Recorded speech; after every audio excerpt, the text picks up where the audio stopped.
Hablemos de cultura y cómo una cultura organizacional puede impactar positivo o negativamente el crecimiento de una organización o de una compañía. Primero definamos lo que es la cultura. La cultura es el conjunto de valores, de creencias, de normas de conducta y de conductas que una organización tiene que hacen de entendimiento común y nos indican cómo y hacia dónde debemos movernos y comportarnos. Como todo lo que normalmente les comento, para mí la cultura arranca por el propósito. ¿Cuál es el propósito colectivo de una organización? Y obviamente que tiene que estar vinculado a eso los propósitos individuales de cada uno de los integrantes de la organización. Eh, es importante, definido el propósito, definida la misión. Una vez que está definida la misión, que hay un entendimiento común de la misión, que hay una misión compartida, la compañía se mueve positivamente detrás de la cultura. Cuando una cultura es positiva y es entendida por todos, se vive una cultura de aprendizaje, una cultura de mejora continua, una cultura donde nos adaptamos a los cambios, donde la agilidad pasa a ser parte de nuestro día a día, donde reina la confianza, donde todos empujan y miran hacia el mismo lado. Una cultura positiva, una cultura consensuada, una cultura de unión en la compañía hace que los resultados definitivamente sean positivos. Cuando existe una cultura compartida y esta cultura es entendida por todos y empiezan a venir los resultados y empieza a haber responsabilidad compartida dentro de la organización, se produce motivación, se produce la sensación o el sentimiento de el ownership de la compañía, el ownership de la tarea, el cómo colaboro yo en cada una de esas pequeñas cosas que hago que colaboran con los resultados de la compañía, y eso redunda en una atracción, retención y desarrollo de talentos. Cuando las culturas no funcionan de esta forma, hay una pérdida de talento, el talento no se desarrolla y eso termina yendo en detrimento de la compañía. Y obviamente se mejora el desempeño. Definitivamente, cuando hay una cultura compartida y eso es vivido por todos los integrantes de la compañía y es algo que cascadea desde el liderazgo de la organización hacia abajo, definitivamente mejora el desempeño. Ahora, existen culturas que podrían atentar contra el buen desempeño de la compañía. Por ejemplo, una tolerancia a la mediocridad o al bajo rendimiento, y esto muchas veces puede suceder en culturas donde existe tolerancia al bajo rendimiento o donde no hay premios y castigos por los buenos resultados o las buenas conductas. Eso redunda obviamente en malos rendimientos. También hay culturas donde prima la resistencia al cambio. Cuando existe esta resistencia al cambio, a movernos hacia adelante, a mejorar cosas que queremos hacer y pretendemos hacer las cosas como las hicimos siempre, definitivamente esa cultura termina siendo una cultura que no permite el crecimiento de la compañía y la obtención de los resultados esperados por la compañía. Sucede muchas veces dentro de las compañías que existe desalineación interna.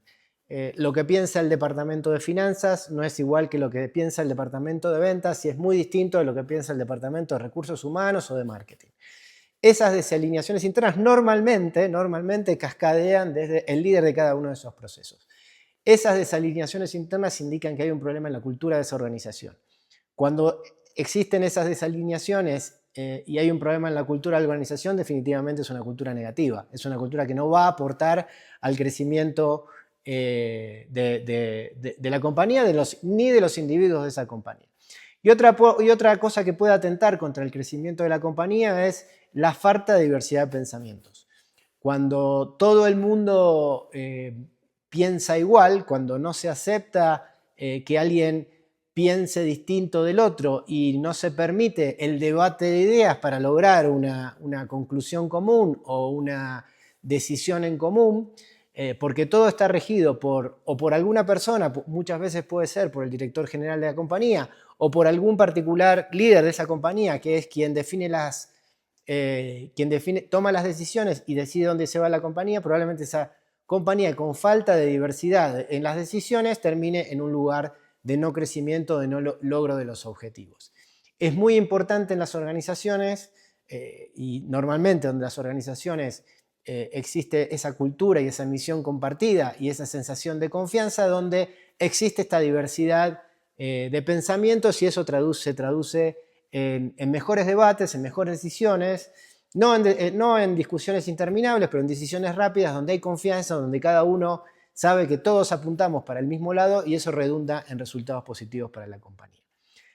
En mi historia profesional, obviamente me tocó a lo largo de mi carrera distintas compañías, distintas culturas. Por lo general, dentro del mundo del consumo donde yo me he movido, eran todas culturas relativamente parecidas. Pero sí también me tocó en mi última etapa liderar una organización que requería de una transformación cultural importante, ¿sí? ¿Por qué necesitaba una transformación cultural? Porque era una compañía que venía de una organización distinta, donde era una compañía que reportaba a otro país y una compañía que reportaba a otro país donde se tomaban todas las decisiones y no permitía tomar las decisiones internamente, había perdido su capacidad de razonamiento, de pensamiento y lo peor de todo, su capacidad de ser responsable de no solo de las decisiones, porque no se tomaban en esa organización, sino tampoco de los resultados, porque el resultado que sucedía acá, como había sido parte de una decisión de otro lugar, redundaba en que había permanentemente una discusión entre si el problema era quién había tomado la decisión o quién había ejecutado esa decisión. Por lo tanto, a mí me tocó liderar una organización que necesitó un cambio cultural importante y una transformación del mindset de la compañía. Eso arrancó por supuesto, por empezar por siempre lo menciono, empezar por el liderazgo de la organización. Cambiar la mentalidad y la cabeza de la organización. Y muchas veces eso requiere cambiar la mentalidad de alguien que tiene esa adaptación al cambio, pero a veces también tomar la decisión de cambiar a determinados jugadores del equipo de liderazgo. El equipo de liderazgo es el primero que tiene que embeberse de la nueva cultura, de quiénes queremos ser, de hacia dónde queremos ir, de quién somos como equipo. Eso requiere de un proceso que no es inmediato, ¿sí? Requiere de conversaciones, de trabajo conjunto, pero una vez que eso está alineado y logrado con los jugadores correctos en ese equipo, eso cascadea a la organización. Nosotros lo hicimos en aquel momento en distintas etapas. La segunda etapa fue el grupo de líderes que reportaba al equipo de liderazgo de esa organización, con un proceso de transformación cultural que requirió también de actividades asociadas a quiénes somos, quién queremos ser, y no solo desde el punto de vista de organización, sino de personas dentro de esa organización. Y hacer entender a cada uno de esos nuevos líderes o futuros líderes de la organización si la organización que venía era la organización en la que querían estar. Y si era donde querían estar y estaban alineados sus misiones, sus propósitos, sus intenciones, definitivamente trabajamos con ellos y terminamos en, obviamente, una transformación que después de ellos terminó cascadeando a toda la organización. Agregado a eso, en aquella experiencia que yo hice, vino algo adicional, que fue un cambio en la forma de trabajo de la compañía. Definido el nuevo equipo de liderazgo y el cambio de mentalidad, definido al equipo de reportes de ese equipo de liderazgo y cómo también cambiaban esa mentalidad, cascadeado esto a toda la organización y comunicado con claridad hacia dónde quiénes éramos y hacia dónde queríamos ir, nos embebimos en un cambio de forma de trabajo, que es la agilidad. Y al definir que íbamos a trabajar de una forma distinta, que las decisiones no iban a pasar más por el equipo de liderazgo, sino por quien tuviese la mejor información para tomar la decisión en cada momento, de que cada uno tenía que sentirse dueño y responsable de sus tareas, de sus acciones, de su toma de decisiones para lograr su objetivo común, es que esa compañía definitivamente empezó a cambiar su cultura, empezó a cambiar su mindset, empezó a ser responsable de lo que hacía, decía y de las decisiones que tomaba, y eso definitivamente redundó en mejores resultados. Y la contrapartida o el beneficio o el efecto colateral positivo que tuvo aquel proceso de transformación cultural es el desarrollo del talento.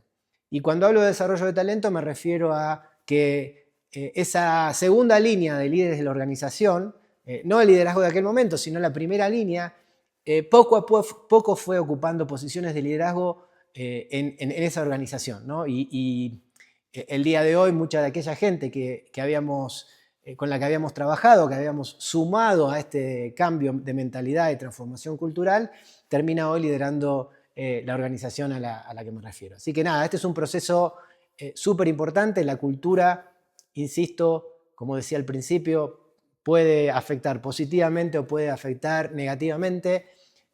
Cuando se entra en el círculo virtuoso de esas organizaciones donde hay tolerancia al bajo rendimiento, o donde hay resistencia al cambio, o donde hay desalineación interna, se requiere un trabajo importante de transformación cultural, de transformación de mindset, de cambio de mentalidad, que arrancan por los líderes, y una vez que los líderes compran el nuevo modelo y la nueva mentalidad y la nueva cultura, eso tiene que cascadear al resto de la organización.